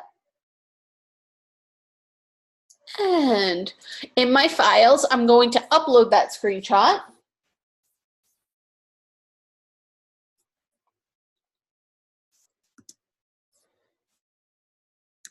There we go. I'll upload that. Then in the discussion, I'm going to put learn how to embed an image from a screenshot in this week's live session. I'm going to click on embed image. I'm going to go to Canvas, to my files, grab my screenshot, update, and it's going to add it in, and there it is. Then what you are going to do is tell us why you think that font, why was that font chosen for the job? You know, over all of the other fonts, why was that font chosen for the job? Which I guess when it comes to the Helvetica movie poster, it probably makes sense that it's a movie about the font Helvetica, and they therefore chose that font for that reason. Do not use that as an example. In your post, make sure that you're also covering the following aspects. Define its classification. What type of font is it? Is it a serif? Is it a sans serif font? And then describe at least 5 of its features. What's its X height, its ascenders and descenders, the stress, the serifs, the stroke thickness. Explain how they would influence why it was chosen for the use in your example. How was the original design of the font influenced by art, design, technical movements, or developments of the time? What specific purpose did they have? So you really need to get into the history of this font and when it was designed. And what was going on during that time? What changes or new versions of the font have been made in recent times? Did they have a specific purpose or need? For your citation, you might use articles that cover the history and usage of your font. You can also find articles from experts that show different uses of classical fonts. Your initial and reply post needs to work to develop a group understanding of this topic, so challenge each other and build on each other, but always be respectful and discuss this and figure it out together. And here's another way that you can, 2 more examples of how to embed that image. All right, let's look over our week 1 assignment, which is our typeface portrait. This is fun. This is a fun assignment. So looking at a letter, let's say the letter R, you may just be thinking of the sound it makes, or if it's part of a word like rabbit, and what that word represents. As a designer, you need to train your eye to see the design potential in all of the elements that you have to work with. Letters are simply shapes and lines. Since shapes and lines are 2 of the elements of design, you can actually use only letter forms to produce creative imagery. There's a video right here of animals created out of purely letter forms, and it will show you how easily a letter form can become an imagery, but still have the letters be recognizable. It's an excellent example of utilizing type as art. All of these animals were created from the same font, Bembo, a classic font that was originally designed in 1495, and it was later revived in 1929. Its consistent forms and gentle thick and thin lines, combined with distinct but animated serifs, make for good building blocks for organic animal body shapes. As you've been studying and selecting fonts for different purposes, you've learned how different fonts have different personalities and qualities. It's the different shapes of the letters and their design that brings out these qualities and personalities. There are bold, thick, blocky, geometric shapes versus thin, soft, round, organic shapes, and everything in between.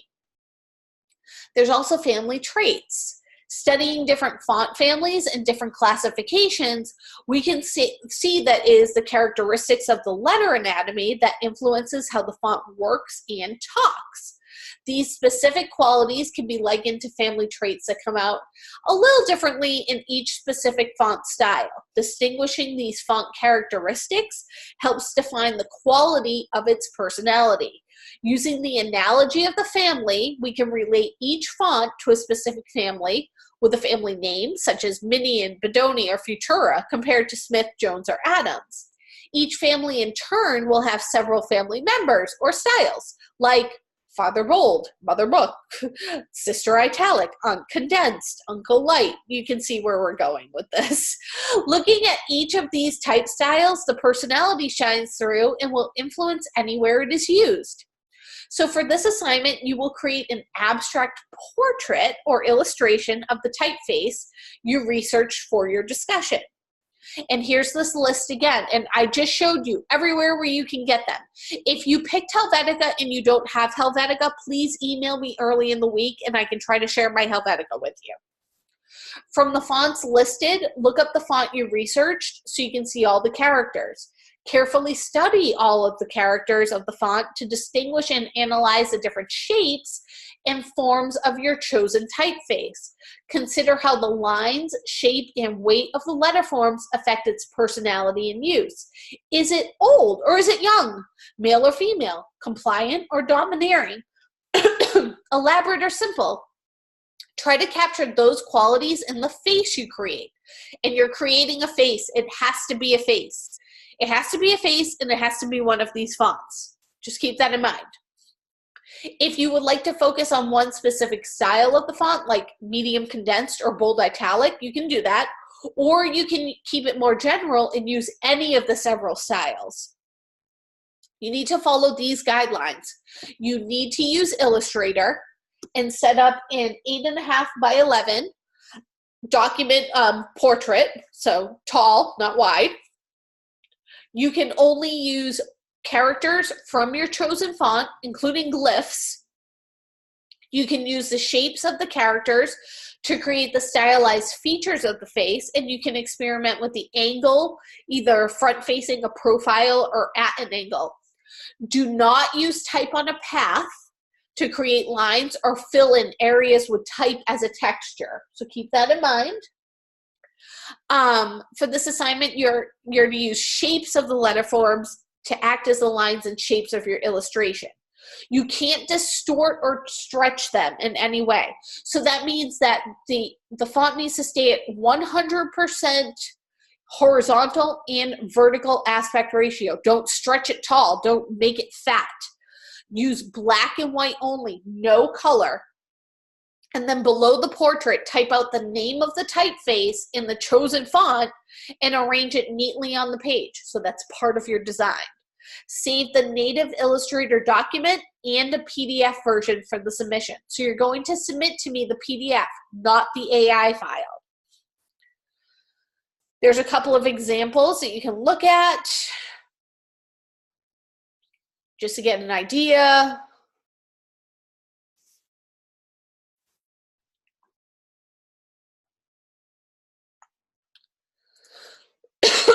Excuse me. And again, have fun with this. Go over the rubric. There we go. And now for our demo, I definitely want to do this assessment with you. Hold on one second. I'm just going to mute myself for a second so I can blow my nose so you can hear me a little bit better.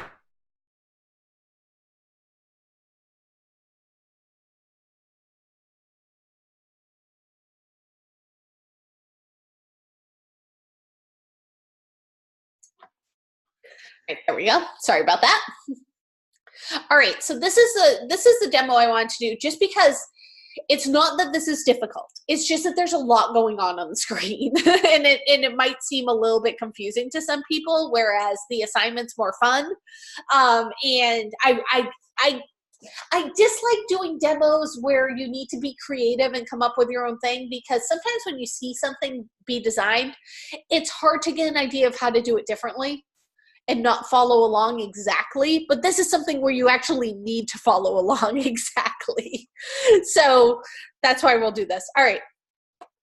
So understanding typography terms and being able to follow specs and correctly set type according to a style guide is a necessary skill for a designer to know how to do, especially when you're directed by a style guide and you're adding new content or information pieces to an already established and fixed style guide.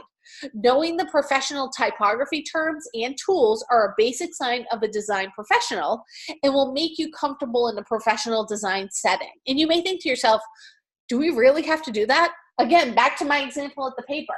The senior designers used to design things called shells, and that was the shell of our biggest advertisers.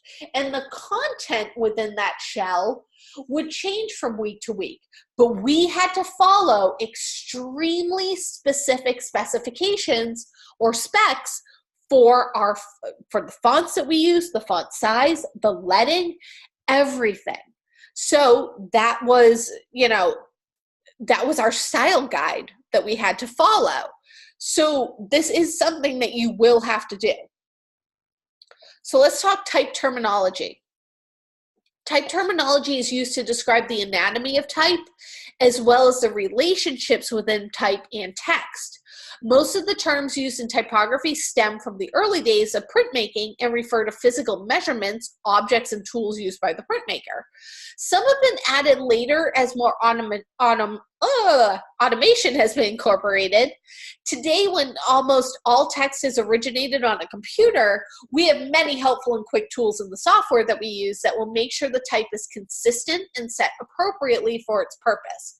But there are also an almost infinite number of options, so it's important to have some true and time-tested guidelines when setting type.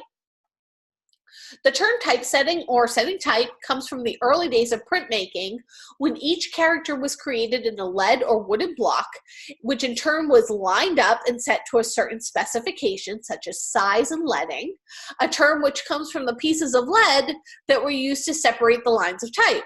So you can see where all these little terms are coming from. These specifications are shown in a fraction, like, for example, 12 over 14, which is read 12 over 14, meaning 12 point size, that's the size of your type, and 14 point leading, the spacing between the two lines of text is set to 14. Typesetting is all about helping the reader's comfort and comprehension. It's a designer's job to make sure that the intended audience can read the text easily and comfortably. You want to use your skills to help the reader clearly see the way the text is organized and divided so that it helps deliver the message of the text successfully. After all, almost all text is created to be read, and if that proves to be confusing or hard, the designer has not been successful at their task. Many of the basic typesetting adjustments that you can do to text as a designer are found in common word processing programs such as Office. Professional design software like Adobe InDesign and even Illustrator and Photoshop, they have extensive typesetting tools that will let you make more specific adjustments and style sheets that will help you keep large amounts of text consistent. So you probably use those style sheets in previous classes. InDesign is the now industry standard for setting type. And it has so many tools and options that can be a bit overwhelming when you first get into all the menus and the typesetting options. So we're going to start with some of the basics and know how they affect the readability and functionality of the type. First, font family. Your font options are organized into families that each have a name. So for example, Helvetica, Minion, Bodoni. Every font has specific characteristics that influence how it's read and how it flavors the text. Font styles. Most fonts include several styles, and these are the different variations that keep the same basic characteristics of the font, but with an added quality like bold or light or italic. Oblique is the same as italic, by the way. Different styles can be used for emphasis, contrast, or other specific purposes.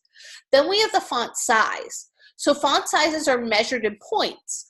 All fonts are not the exact same physical size, even if they are the same point size. Characteristics of the font, such as its weight and X height, determine how large they actually come out when they're used. The size of the font is of different importance whether you are designing for web or print. Then you have leading, the space between the lines of type. This needs to be adjusted proportionally to fit the size of the type and the font. Leading has a big effect on the density, legibility, and the flow of the text. Tracking, the space between the letters throughout the text. Tracking also greatly affects the density and flow of the text. You don't want the tracking so tight that the letters merge and feel squished, but also you want them to be close enough that the words aren't too chopped up when you're trying to read the text. There really is, you know, that fine line of getting it right. Then you have kerning.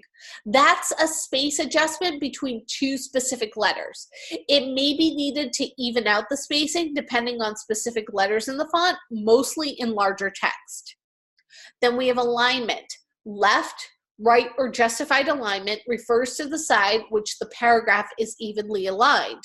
The alignment also affects how the text is read and flows from line to line. Remember how we were discussing how center alignment is very difficult to read? Then we have a baseline grid. This is actually something that you set up in InDesign. So it's a function that lines up all of the text to a set grid. Think of your lines of paper. So lines of text and columns are lined up at the same baseline to improve the structure of the text, and it helps to give a very consistent alignment.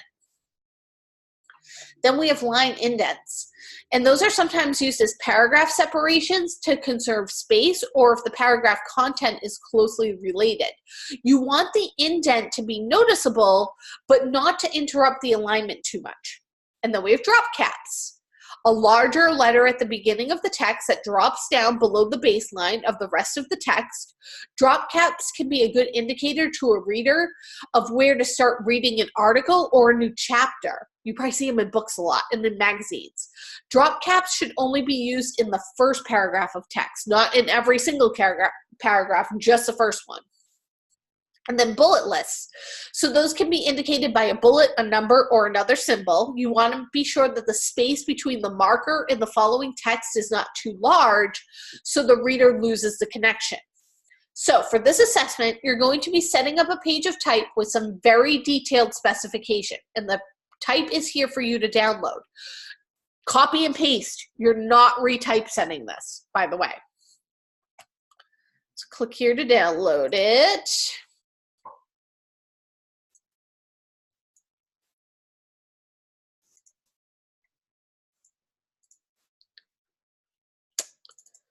See, I've got my mod 1, my name of my course, week 1, my assessment, it's already in here. I have an old one that I did right here. I'll just move this into my old folder.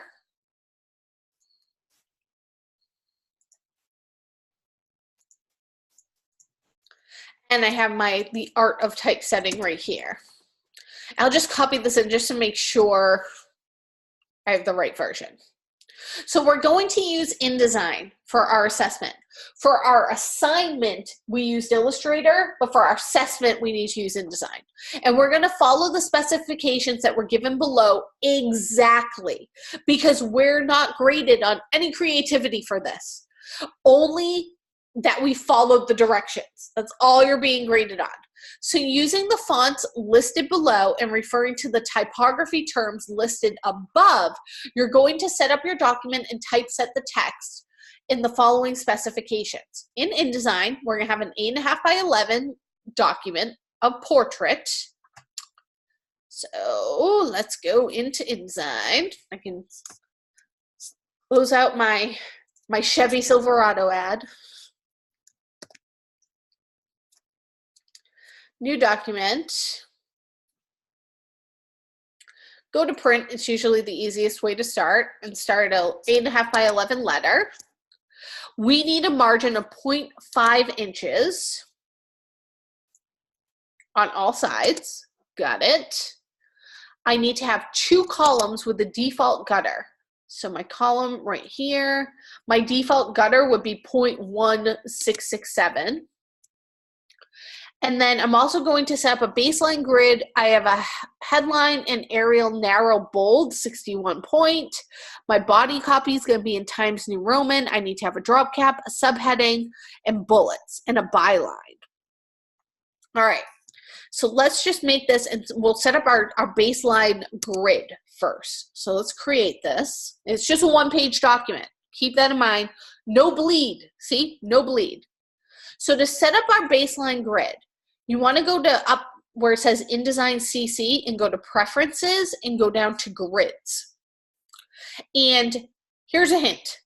Uncheck grids in the back so you can see the grid. When it says grids in the back, it literally means behind the page you are on so you can't see it, which isn't very helpful, to be honest. And sometimes you'll also need to change the threshold to 65%. The light blue should be fine. So let's see what we need to set at. Set to top of page, all right, top of page, 14-point increments. And do you want to know why it's set to 14-point increments? It actually has to do with our body copy right here. See how our body copy is set to 10/14? 14 is our leading. That is the amount of space between each, like this line of text and this line of text. So by setting my baseline grid to a 14-point increment, I'm matching my leading. So I know that each line of my body copy is going to fall on that line of the baseline grid, just like writing on lined paper. So that's why you always set up your baseline grid at the same increment as your body copy's leading. It took me a couple of years to figure that out. I was always like, but why do we have it set up this way? Like, I get that I was told to set it up this way, but I don't know why. And then one day it clicked and I went, oh. It's always a good thing when things click, right? All right, and we'll click OK. And if you still can't see it, which I can't, you need to go to View, go to Grids and Guides, and Show Baseline Grid. And then you might need to just zoom in a bit. There we go. And see how it looks like lined paper, like notebook paper? That's what it's supposed to look like. All right, so our headline is in Arial narrow bold, 61 point. Tracking 10, center aligned. The easiest way to start doing this is let's set up some paragraph styles, right? With all of these different things that we need. So first I'm going to set up my headline, new paragraph style, double click. And I'm going to name it headline. Go to basic character formats. All right, Arial narrow bold. Let's see. Arial narrow bold, 61 point. It doesn't tell me what to set for my leading, so I'm going to set it at the default. Tracking is 10. All right, add my tracking 10. There we go. I can leave this. And then I need it centered. So under indents and spacing, I'm going to change it from left aligned to centered. And I think that's all I have for that. And I'll hit OK. Next, I have my body copy. And see how it doesn't tell you to set the headline as a paragraph set? It just helps to set it, because then it's there. You got it done. Next, for my body copy. All right, so for my body copy, I need Times New Roman regular 10/14. So let's do a new one. Double click. And you'll notice, see how I'm clicking kind of off to the side over here? If I clicked right here, sometimes it only just lets me rename it. It doesn't actually open up the options. So just kind of be aware of that. All right, so Times New Roman. This needs to be regular. 10/14.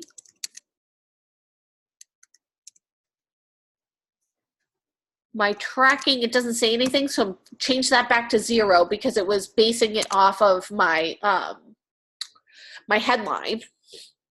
And then it says left align and add 0.125 inches of space after a paragraph. All right. So indents and spacing, change that back to left. And then see where it says space before and space after? That 0.125, I'm going to add that in the space after area right there.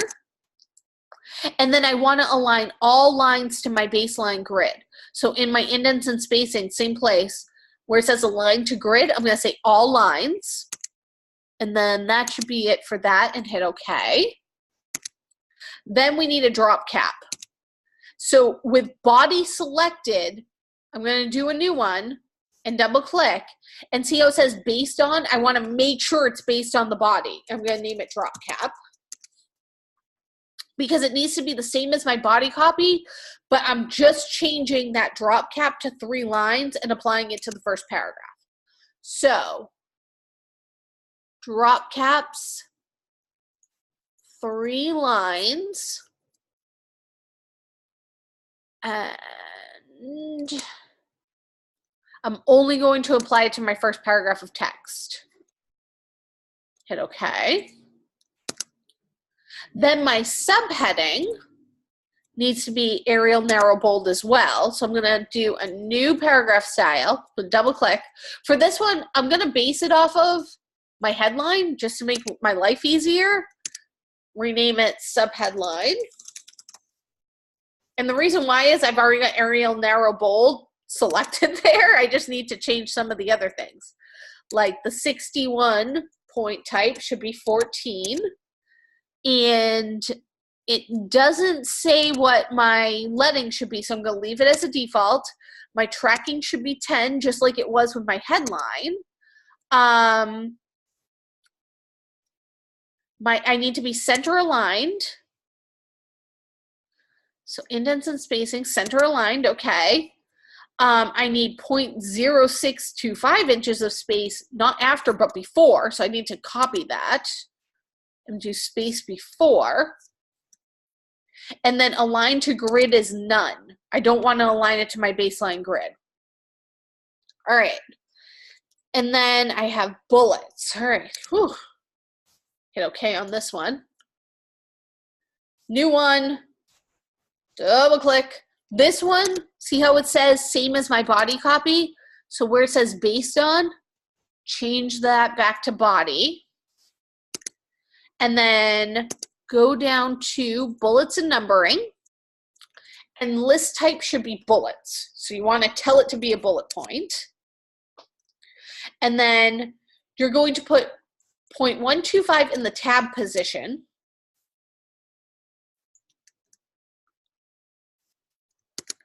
And no space after paragraphs added. And then it says create a character style and apply to the first word only in each bullet. Okay. No space after the paragraph added.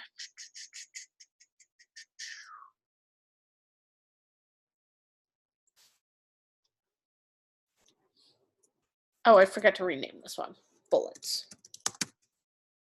There we go. All right, and then I need to get out of my paragraph styles and go up to character styles.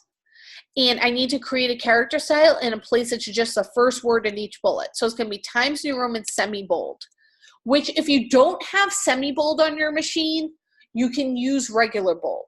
So I'm going to create a new character style, and I'm going to name this first word bullet, just so I remember what I'm using it for.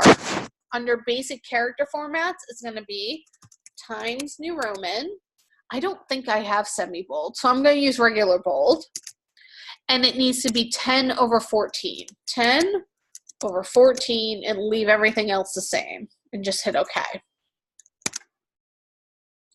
And then my byline, going back into my paragraph styles, scroll down. I'll just put this after body copy to make it easier. Byline.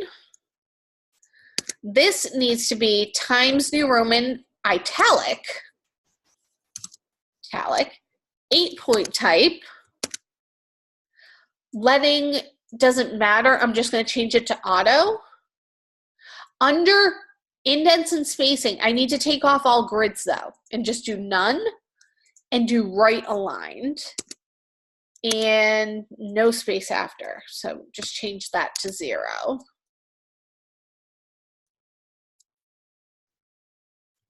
Right aligned. Make sure I change that to 8. I did. All right. I did change that to 8 and hit OK. So the reason that we do this is, number one, it's going to make it easier than setting all the fonts. Number two, we've kind of set everything, so we don't need to keep going back and forth to the assessment. You know, I mean, we just kind of have to look and see, oh, all right, these are my you know, this is my headline, this is my sub headline. Make sure that you have it in the right place. And then it says select the text starting with font families to the right before the byline for the bulleted list. Keep all of your text within the margins and align your text boxes. Let's open up the text and have a look-see at what we're doing here.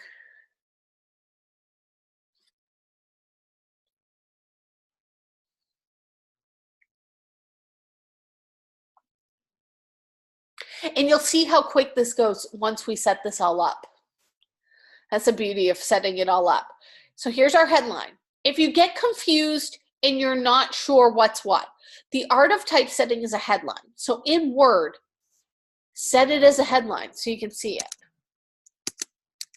Then it says that, whoops, your bullet points start at font families to right before the by for the line. So font families.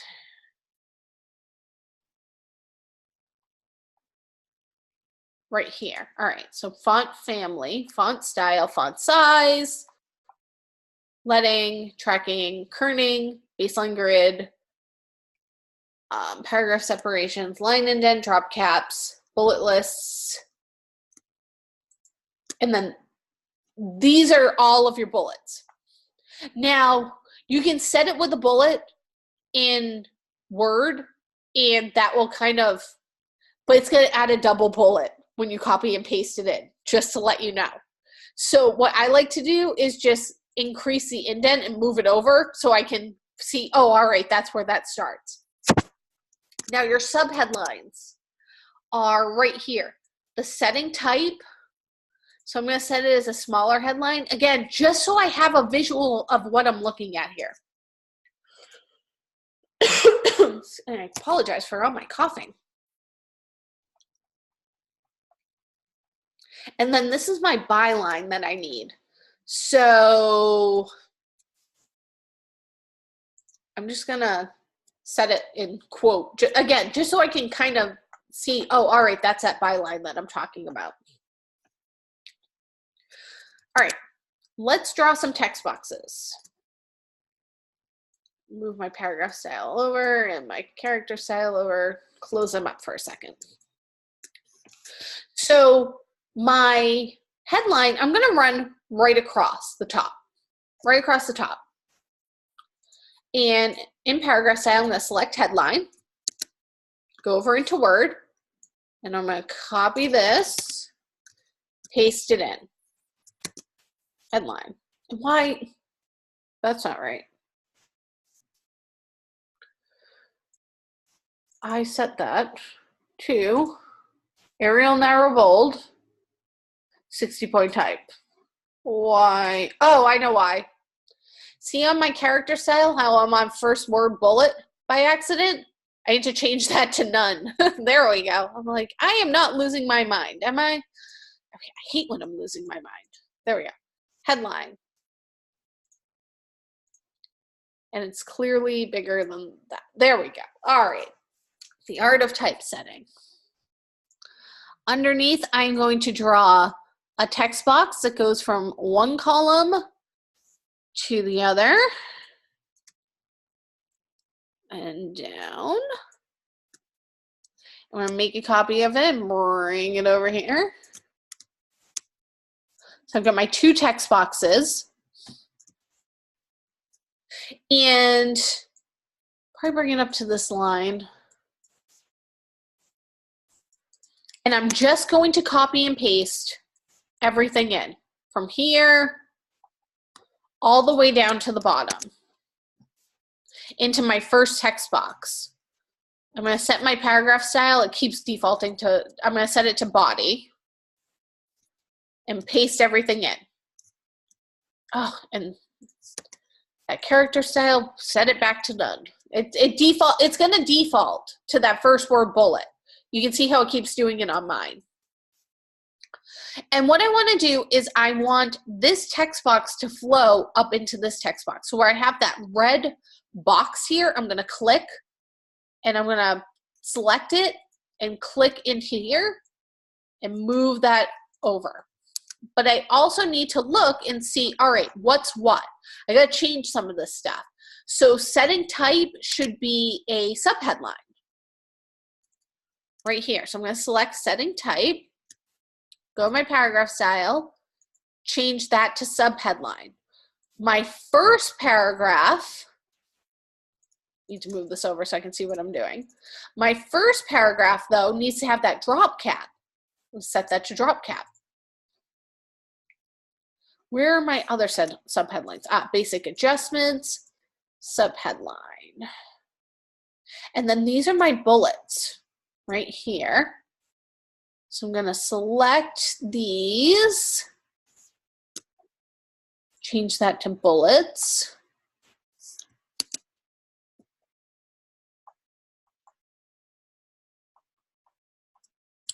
And I'm going to need to remove, there's extra spaces here, it looks like. Or, oh no, I know what it is. I need to fix something in my bullets. 10/14, indents and spacing. I need to remove the space after in my bullets to get them all up on the right line. And then the by IU graphic arts, I accidentally made that a bullet. That's actually my byline. And then what does it say? The first word only. So not both words, which would make sense, but just the first word only. In each bullet, I need to set to that character style that I made. So font, font, leading, tracking, kerning, alignment, baseline, paragraph, line, drop, and bullet.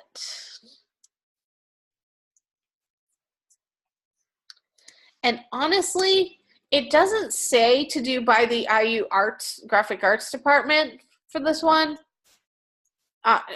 It doesn't say to make it sit on the line, but I'm going to tell you to align it to the grid. Just to get it, otherwise it's like the one line that's not aligned. All right, so let's make sure we have everything here. We have our headline in 61 bold, Arial narrow, center aligned.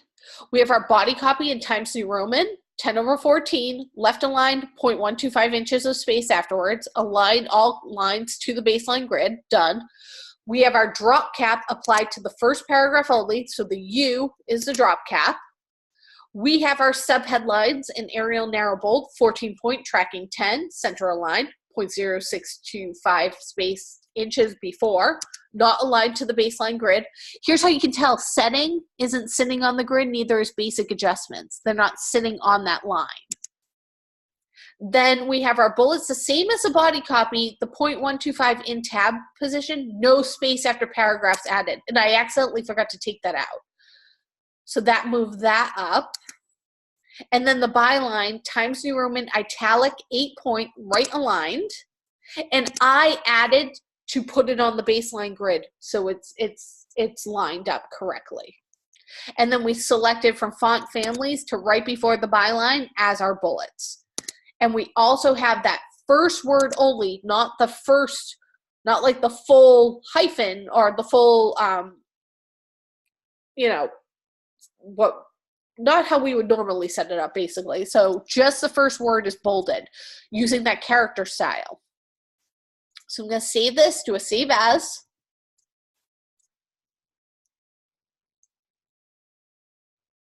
Go to mod 1.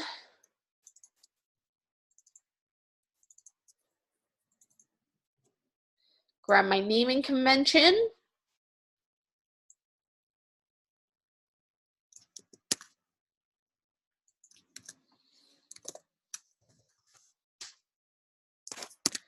I'm going to also export a PDF, and I'm going to submit both the InDesign and the PDF. So export, or you can go to Adobe PDF presets. Export a PDF. And you're going to submit both the InDesign and the PDF document. Okay, I can't check everything if you're missing the InDesign document. So make sure that you are submitting both. Go over the rubric. Make sure you follow along with the instructions. That's going to be the best way to ensure that, you know, you've done everything correctly. All right. Any questions or concerns this week, please feel free to email me.